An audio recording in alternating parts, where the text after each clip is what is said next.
So I've not been doing much for, well, I have been doing a lot of things for the last few days, been really hectic, but just to tell you now that I bought this car, and perhaps you might be able to hear that I've got a new apprentice. I call him Rocky. Yep, mother must have died and left him, so we're just giving him a bit of milk because we're trying to fatten him up a bit, because unfortunately all we can do is release him back to the wild. I found 3 of them yesterday, and then this morning there was another one on the road that had been squished, so I don't want that happening to him, but he might get adopted if he's got a chance out there. We can't keep them, unfortunately. It's a little raccoon there, so yeah, that's what they go on like all night long. So back to the car. So I've bought it, and I'm going to give you a few ideas in a minute what I'm going to do, because I'm going to make it into a little bit of a modern classic. Not too much, but sweet. I'll give you a description in a minute. So one of the first things that's going to go is that back bulkhead. I'm going to take it out and I'm going to put one of those tubular frame kits in to open up the back and allow the seats to go back a bit further. That's going to be quite a job. I was hoping it was going to be in this week, but well, it never happened. I'm looking for some side trims for the windows if anybody's got some. They're not too easy to find over here because all these older vans never had them.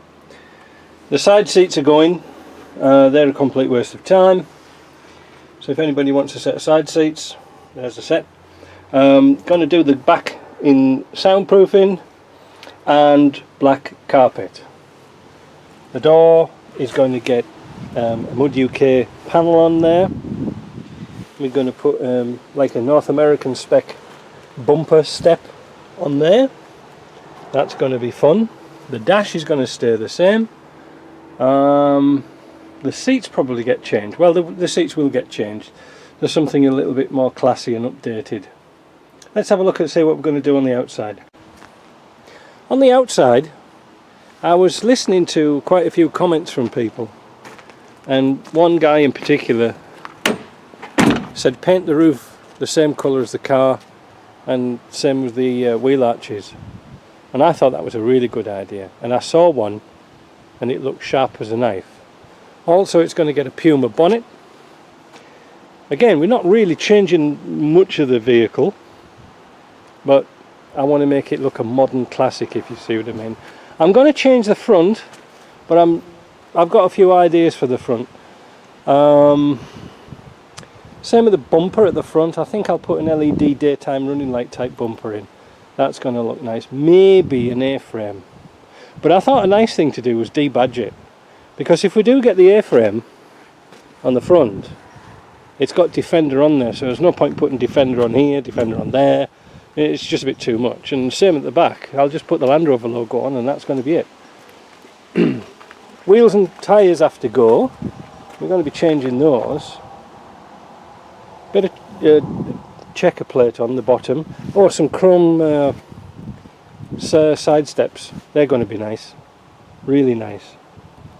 I thought about putting a swing away wheel carrier on it, and then I changed my mind, because you know it's got a regular spare wheel on it as it is, but I think like we'll use that like a space saver, because the door is quite strong and quite good, so we're not going to touch that. But yeah, it's going to be nice.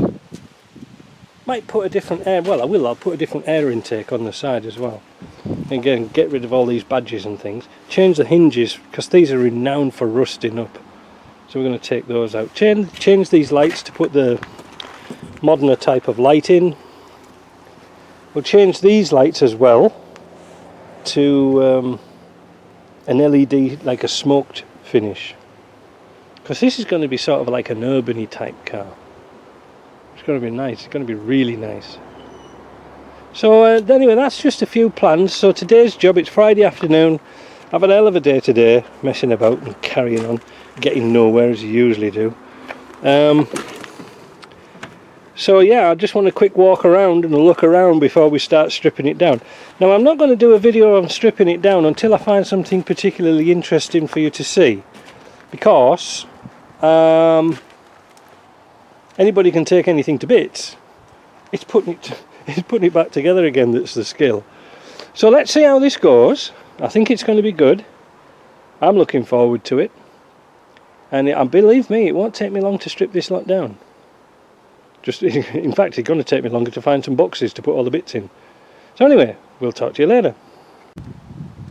This is the day 2 of this project. Now I didn't take all day yesterday to strip this down, just a couple of hours towards the evening. So you know, it's mid-morning now, so I thought I'll get on with it and strip it all down. I just want to show you, like I say, the condition of the doors, perfect. Floor, perfect. I bet you wish you bought it now. But what I want to show you today is we replaced this headlining a little while ago, but I want to show you how to get it out without damaging it, because those little studs here are notoriously difficult to get out. So I'm going to show you how to get those out. I've got a few more bits and pieces to take off. I've got the washers to take off, the wipers, all the rest of it's all stripped down. Seats are out, carpets are out, this has all got to be cleaned and tidied up. That was the only corrosion on the floor, same both sides in that seam, so we're going to do that. The doors are good. Yeah, everything's nice. So I've really got this ready for taking this panel out, and I'm really looking forward to that. That's going to be great. So what's next? Well, the first thing we're going to do is if there's any little bits of sandblasting needs doing, like I'm going to sandblast and epoxy prime this down here. Same thing at the bottoms of the doors. There's just a tiny bit of rust. I'm going to take care of that. I noticed on the inside of the door this has been reinforced and looks like a pigeon's done it, so I'm going to tidy all that lot up and sandblast that. So once we've sandblasted, we'll have sand absolutely everywhere. So what I'll be doing then is power washing it off, because I don't know if you've noticed on the inside, when I took the back covers off, full of sand. This car came from Spain, and it's full of dust, look, very fine dust. So I'm going to wash it all out and degrease it all, ready for the paint shop. And after that, this afternoon, once the epoxy's dried, I'm going to get on to filling in these little dings and dents, you know, taking care of this. I'm going to knock most of the creases out. What else am I going to do? Oh yeah, I'm going to modify these light holes here to take the newer type of lights, get the wipers off. Now I'm going to replace the screen rubber, but I'm not going to take any glass out of this vehicle, like the Alpine windows and things like that. I'm not going to touch those until the day before it goes to the body shop, because I don't want to get water in it. I'm leaving the back window in because that's a really easy mask. Yeah. So anyway, I'm going to show you in a minute how to do these, take these studs out, and it really is easy. So what's the trick to take the studs out? You drill them out. I'm not going to show you while I'm on camera, because I'll probably drill through the headlining. If you're going to put a fork under there, it's very difficult, and especially the ones in there. So what we do is we start off with a small drill, and we drill through the centre, and these we know are 1/4 inch. We don't want to go through the metal, but we just want to take the head of the stud off, and then it'll all drop down. And that is as simple as you can get. So I'm going to get on with that, and then we're going to put this all in the container to get it out of the dust and dirt. So after about an hour's worth of steam cleaning with detergent, we've got this truck nice and clean. Did all the dash, everything, clocks, you name it, it's been washed. I mean, look how clean that wiring harness came up. It's beautiful. Everything inside's clean. So it's ready to get that bulkhead taken out.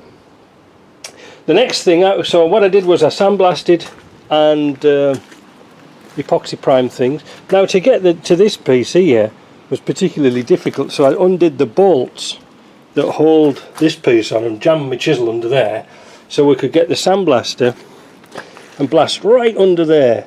And then once it's got epoxy on, then we can, you know, if we need to do a little bit of filler in the pock marks, so that's okay. But you know, don't worry about all this. This is all to be sanded down. I even sanded some of these dents down because aluminium is a very funny metal to work with, because if you get it right, that was a big scrape down there, and you know something, the heat of the aluminium's actually shrunk that back again and it's pulled it out.